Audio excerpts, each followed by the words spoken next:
Hello dear students, welcome in ASC starter. Dear students, DOE ने आपको practice paper issue कर दिया है। आप जानते होंगे ये क्लास 8th का मैथमेटिक्स का प्रैक्टिस पेपर मैं आपको करवा रहा हूँ और ये वीडियो हिंदी मीडियम स्टूडेंट्स के लिए रहेगी। आप जैसा कि जानते हैं कि पेपर का पैटर्न कैसा रहेगा, एक एक नंबर वाले क्वेश्चन कितने आएंगे, दो दो नंबर वाले क्वेश्चन कितने आएंगे, है ना, ये सारा मेंशन किया गया। हम इस पर डिस्कस नहीं कर रहे, ठीक है, सीधा क्वेश्चंस कर रहे हैं, ठीक है। और यहाँ पर देखो, यहाँ जो खंड का है ना, ये एक एक नंबर वाले क्वेश्चन है। इसमें 12 क्वेश्चन है टोटल, ठीक है। तो 12 क्वेश्चन आप ये देखेंगे, ये सारे के सारे 12 है यहाँ पर। तो इन 12 क्वेश्चन को पहले मैं आपको करवाऊंगा। अच्छा, यहाँ पर हम देख लेते हैं कि यहाँ पे कुछ ऑप्शन दे रखा है कि कुछ कितने करने हैं, 12 करने हैं। तो यहाँ बोला है कि प्रश्न संख्या 1 में एक एक अंक के बहुविकल्पी प्रश्न है, मतलब आपको 12 की 12 करने हैं यहाँ पे, ठीक है। तो स्टार्ट करते हैं। ये पहला क्वेश्चन है। ये कह रहा है वह सबसे छोटी प्राकृतिक संख्या जिससे 108 को विभाजित किया जाना चाहिए ताकि भागफल एक पूर्ण वर्ग हो। देखो, आपको पता होना चाहिए पूर्ण वर्ग कहते किसे हैं। देखिए बच्चों, पूर्ण वर्ग का मतलब होता है जैसे 1 गुणा 1 1, 1 1 जा 1, ऐसे 2 दूनी 4, 3 तिया 9, 4 चौक 16। तो ये पूर्ण वर्ग है क्योंकि इनके दो बराबर टुकड़े हैं। 16 का टुकड़ा क्या है? 4 चौक 16। ये बस उतना 8 8 16 नहीं, 4 चौक 16। ऐसे 5 का क्या होगा? 5 पंजे 25। तो ये कह रहा है 108 को इनमें से किससे भाग करें कि पूर्ण वर्ग बन जाए। मतलब जैसे ये 16 है, 25 है, 9 है, ऐसे इसको बनाना है। तो देखो, 1 मार्क्स का है तो आपको डिटेल में करने की जरूरत नहीं है, बस आप इसका एलसीएम ले लो, जिसे हम प्राइम फैक्टर बोलते हैं वैसे, अभाज्य गुणनखंड। तो 2 से जाएगा, 2 पंजे 10, 2 चौके 8, 2 दूनी 4, एक इसे दे दिए, 2 सत्ते 14, 3 नीम 27, 3 तिया 9, 3 एकम 3। अब देखो, इसका एक जोड़ा बन रहा है, इसका एक जोड़ा बन रहा है, ये फालतू आ गया ना, तो हम बोलेंगे 3 से डिवाइड करेंगे तो ये पूर्ण वर्ग बन जाएगा। तो ये आ गया। चलो चेक करते हैं।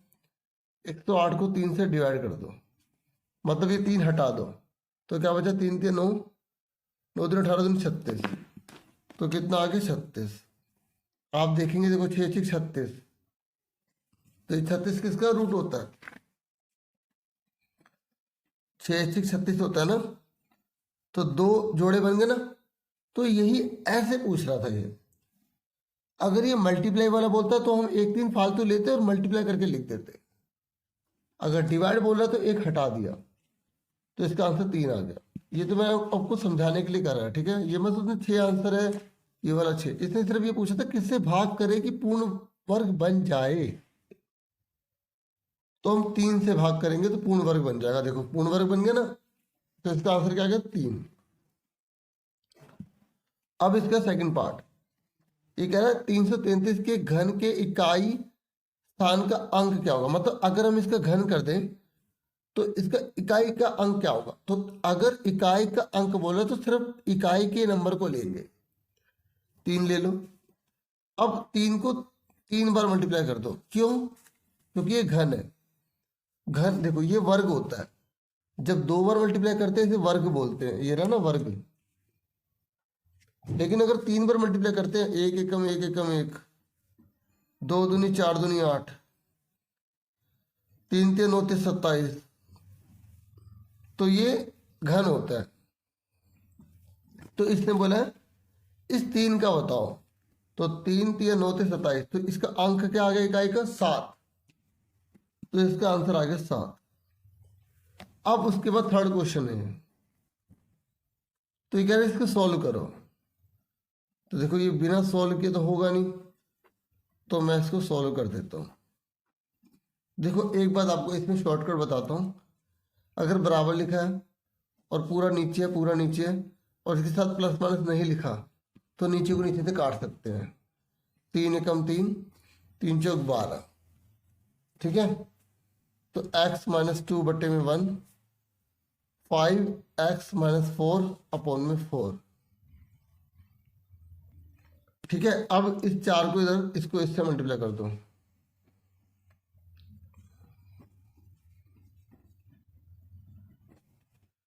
चार को इससे, 1 को इससे, 4 1 जा 4, 4 2 जा 8, 5 1 जा 5, 5 4 जा 20। अब x वाले एक तरफ कर लो, प्लस का 5 जाके माइनस का हो गया, माइनस का 8 जाके प्लस का 8 हो गया। 5 में से 4 के कितने बचे? माइनस का 1। 20 में से 8 के कितने बचे? माइनस का 12। तो माइनस से माइनस कट गया, x कितने का आ गया? 12 आ गया। ठीक है, तो इसका आंसर क्या आ गया? हमारा डी आ गया। ठीक है, इसको 2-3 बार आप देखोगे ना, आपको समझ में आ जाएगा मैंने कैसे करा। अगर पहली बार में आ जाएगा तो इसका मतलब आपकी प्रैक्टिस अच्छे से है। ठीक है, अब 4th क्वेश्चन पे देखो। ये कह रहा है एक प्रिंटर है जिसका बिक्री मूल्य इतना है, मतलब इतने का वो बिकने के लिए तैयार है। 12% उस पर बिक्री कर मतलब टैक्स लग रहा है। तो बताओ विनोद उसे कितने में खरीदेगा? सिंपल सी बात है, टैक्स जुड़ के तो बेचा जाता है। देखो 13,000 क्या है बिक्री मूल्य, तो 13,000। अब 12% क्या है बिक्री कर, तो 13,000 में हम 12% लगाएंगे बिक्री कर, तो 2 जीरो कट गई, 0 को 0, 12 3 36 का 6 ऊपर 3 हासिल, 12 कम 12 और 3 15। तो इतना हमारा टैक्स लग रहा है, इतने का वो विक्रय बेच रहा है, तो इसको जोड़ दो। तो 13,000 में 1560 हमें एक्स्ट्रा देने पड़ेंगे, तो हमें पड़ेगा 14,560 का। चेक कर लो कितने का है, ये रहा। ठीक है, उसके बाद नेक्स्ट है, ये कह रहा है इन दोनों को जोड़ो। तो आप लिख लो mn प्लस 5 माइनस 2, ये लिखा। फिर और की जगह प्लस लिख देंगे क्योंकि जोड़ने के लिए क्या है, mn प्लस 3। ठीक है, ये लिख दिया। अब आप जोड़ लो, mn कितने हो गए? mn कितने हो गए? 2mn हो गए। और 5 और 3 कितने हो गए? 8, माइनस का 2, 8 में से 2 गए 6। ये हमारा आंसर आ गया। मैच कर लो, कहाँ है? ये रहा। ठीक है, अब आ जाओ छठे क्वेश्चन पर। ये कह रहा है एक खंबा जिसकी ऊंचाई इतनी है, उसकी छाया की लंबाई इतनी है। अगर वो इतना ऊंचा हो तो मतलब दूसरा खंबा अगर इतना ऊंचा हो तो उसकी छाया की लंबाई कितनी होगी? देखो अगर हाइट छोटी होगी तो छाया की लंबाई छोटी होगी, हाइट बड़ी होगी तो छाया की लंबाई बड़ी होगी, क्योंकि एक ही टाइम की बात कर रहे हैं। तो ये होगा डायरेक्ट। एक इनवर्स होता है, एक डायरेक्ट होता है, एक प्रत्यक्ष होता है और एक दूसरा उसका उल्टा होता है। तो यहाँ पर हमें डायरेक्ट दिया हुआ है, तो हमें आपको पता लगाना है इसका आंसर। तो कैसे करेंगे? देखो इसके लिए आप टेबल बना लो ये। ठीक है, अब देखो यहाँ ऊंचाई है और ये छाया है, तो ये क्या है? ऊंचाई, और ये क्या है? छाया। मैं रफ में बता रहा हूँ, ठीक है, क्योंकि एमसीक्यू है ना। ये हो गया 5.6, क्योंकि अगर हम इसे मीटर में बदलेंगे तो 5.6 हो जाएगा। 5.60 लिख दो, ठीक है, कोई बात नहीं। ठीक है, और क्योंकि ऊंचा है, छाया कितनी है? 2.80। और दूसरे की क्या है? उसी समय 7 मीटर 50 सेंटीमीटर ऊंचे एक अन्य खंबे की छाया। तो 7.50 हमें निकालना है, इसको हमने एक्स मान लिया। अगर देखो अगर इसकी हाइट बढ़ रही है तो छाया की लंबाई भी बढ़ेगी। ये डायरेक्ट होता है। इसको इससे मल्टीप्लाई, इसको इससे मल्टीप्लाई करके बराबर में लिख दो। इसको इससे 5.6 एक्स 7.5 मल्टीप्लाई में 2.8। देखो बाद में जीरो लिखे, लिखो नहीं लिखो मर्जी होती है। ठीक है, अब इसको अपॉन में ले जाओ,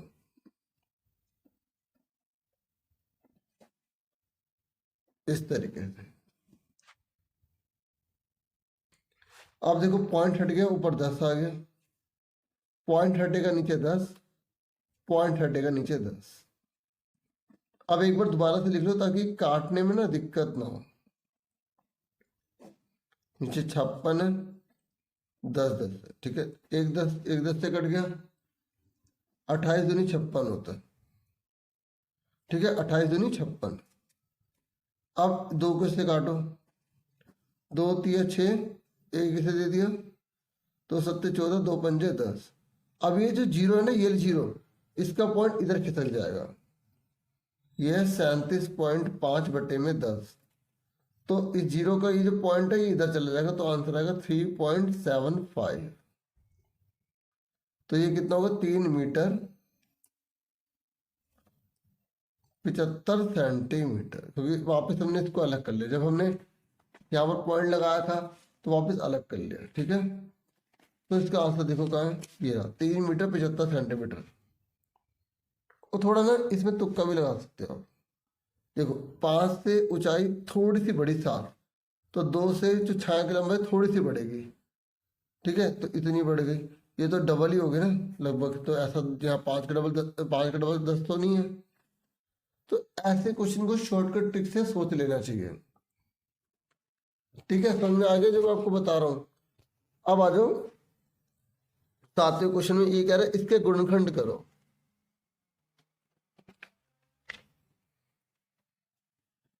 y² प्लस 19y माइनस का 150, ये हमने इसके गुणनखंड बताने कौन से हैं।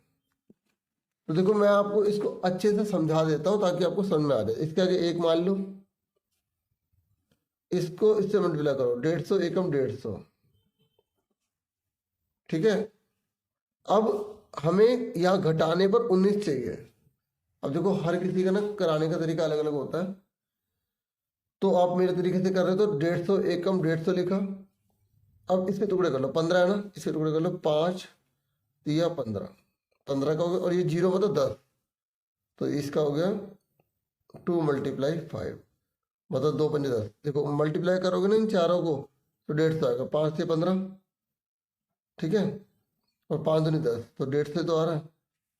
तो ऐसे क्वेश्चन के ना हम टुकड़े कर लेते हैं, 5 से 15 दूनी 30, 5 150। अब यहाँ पर एक ऐसा जोड़ा बनाओ जो घटाने पर 19 ले आए, इनको हटा दो।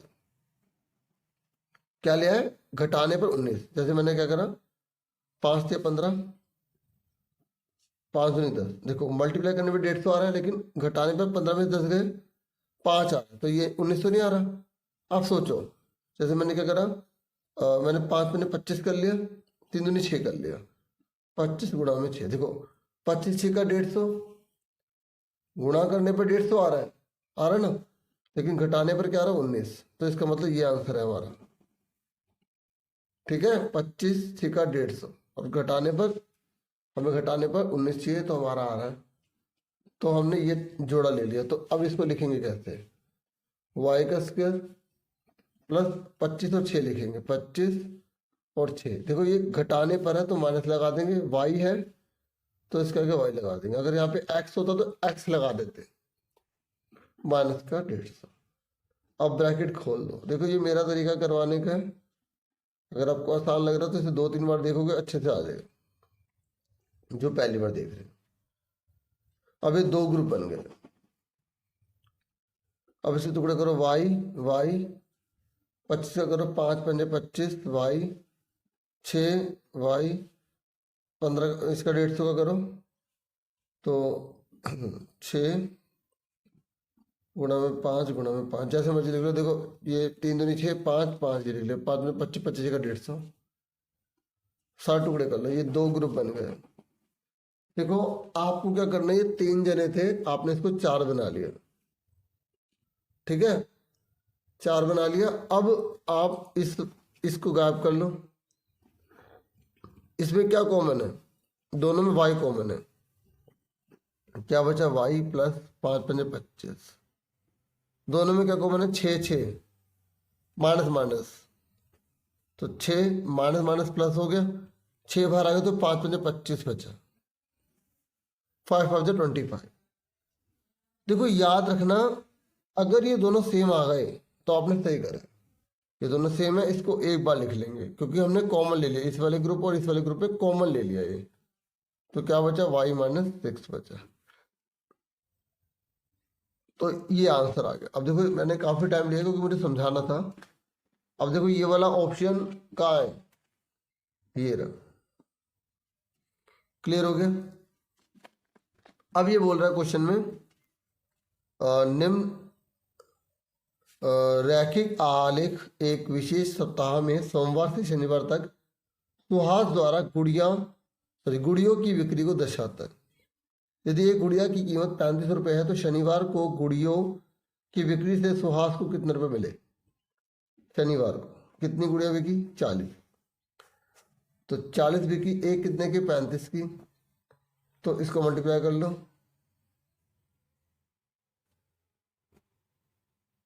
1400 रुपये।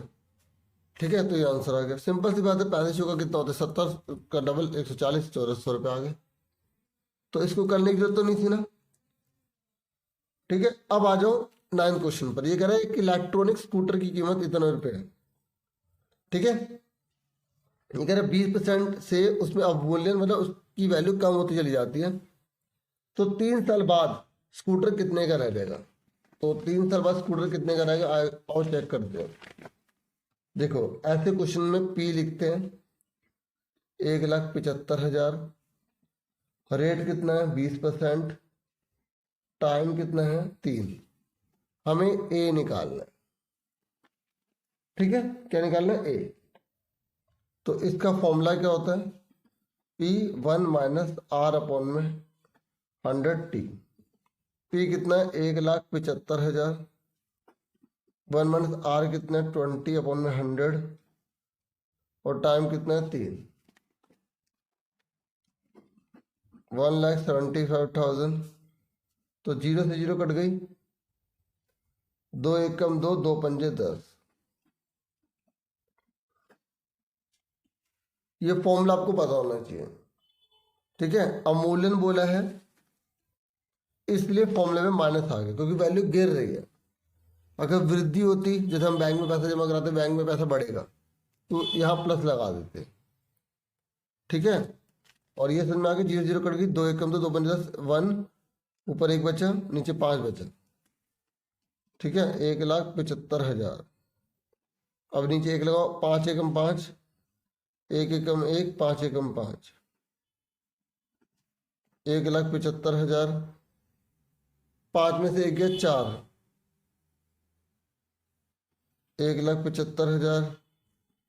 4 को 3 बार लिख लेंगे और 5 को भी 3 बार लिख। देखो समझ लो, इसको इससे मल्टीप्लाई, इसको इससे मल्टीप्लाई, इसको इससे मल्टीप्लाई। तो 5 में से 1 गया 4, 5। 3 है, 3 क्यों है, क्योंकि टाइम हमें 3 साल का दे रखा है। तो हमारा इसलिए जो है यहाँ पर हमने 3 लिखा है। अब इसको सॉल्व कर दो। ठीक है, इसको सॉल्व कर दो। सॉल्व कैसे करेंगे, मैं इसको दोबारा लिख देता हूँ ताकि ना कटिंग में कोई दिक्कत ना आए। 5 5 5। अब देखो काट रहा हूँ, 5 दिए 15, 2 बच्चे, 5 पन्ने 25, 1 2 3 0 आ गई। 5 7 35, 7,000। और 5 एकम 5, 5 चौक 20, 1,400। अब 1,400 को 4 16 चौके 64, 64 से मल्टीप्लाई कर लो। देखो 2 0 आ गई। 4 चौके 56 का, 6 ऊपर 5 हासिल, और 84 के 84, और 5 कितने होते हैं, 89। ठीक है, तो 89,600। तो ये रहा हमारा आंसर। ठीक है, तो इसने बोला ना 3 वर्ष बाद कीमत कितनी होगी, तो इतनी होगी क्योंकि वैल्यू गिर जाएगी, इतने की रह जाएगी 3 साल बाद इलेक्ट्रिसिटी वैल्यू। अब आ जाओ नेक्स्ट क्वेश्चन पे। ये कह रहा है अगर घन का आयतन कितना होगा अगर भुजा 2a है। तो देखो भुजा 2a है तो घन का आयतन का फॉर्मूला क्या होता है, वॉल्यूम ऑफ क्यूब का फॉर्मूला क्या होता है, a क्यूब। तो a कितना है, 2a। तो a की जगह लिख देंगे 2a। ठीक है, तो इसको 3 बार लिख लो। यहाँ पे आप साइड लिख लो अगर आपको समझ नहीं आती ना, या भुजा की घात 3 लिख लो। तो भुजा में 2a दे रखी है, तो ऊपर 3 लग गया, भुजा की जगह 2a लिख दे, इसको 3 बार लिख देंगे। कितनी बार लिख देंगे? 3 बार। तो 2 दूनी 4 दूनी 8, 8 ए की 3 हो गया। तो ये हमारा आंसर आ गया ये वाला। अब इससे बोला निम्नलिखित में से कौन सा समान लंबाई वाले खंडों को दर्शाता है। देखो यहां बोला समान लंबाई वाले खंडों को, ये दोनों है ना, ये आंसर आ गया। अब इसने पूछा ये वाला क्वेश्चन, कह रहा है अगर x और y प्रतिलोम है तो निकालो। प्रतिलोम मतलब होता है अगर एक बढ़ रहा है दूसरा घटेगा। अब देखो y बढ़ रहा है तो ये घटना चाहिए, ठीक है, सुन रहे मेरी बात। तो इसको कैसे सॉल्व करते हैं समझ लो। देखिए जब भी प्रतिलोम लिखा आ जाए, इनवर्स लिखा आ जाए, प्रतिलोम मतलब होता है एक बढ़ता है दूसरा घटता है, तो ये फॉर्मूला होता है x1 y1 x2 y2, ठीक है। तो ये जो बॉक्स है ना ये, तो इसमें ये x1 होता है, ये y1 होता है, ये x2 होता है, ये y2 होता है। तो इनकी मल्टीप्लाई की जाती है। x1 कितना है? 90, y1 कितना है? 10, x2 कितना है हमें पता नहीं, y2 कितना है? 20। अब आप इसे अपॉन में ले जाओ, ठीक है। x2 ये कितना आ गया? 0 0 कट गई, 2 5 45 आ गया। तो देखो अब इनमें से ना चारों में से कोई भी एक चीज गायब कर देगा, फॉर्मूला ये याद रखना है ये वाला। और सिंपल है, देखो अगर ये डबल हो रहा है तो ये आधा होगा, 45 आएगा। तो डियर मैंने आपको 12 तक करवा दिए, ये खंड का था। अब आपसे अगली वीडियो में मिलेंगे, इसमें कैसा रहा रिस्पॉन्स उसके बेस पर मैं वीडियोस आपके लिए लेकर आऊंगा, ठीक है। और thank you for watching, please video को लाइक कर देना, ठीक है। ये बहुत मोटिवेशन का काम करेगा, इसका मतलब वीडियो पसंद आ रही है तो मैं और वीडियोस आपके लिए लेकर आऊंगा, ठीक है। Thank you for watching and listening carefully. Take care dear students.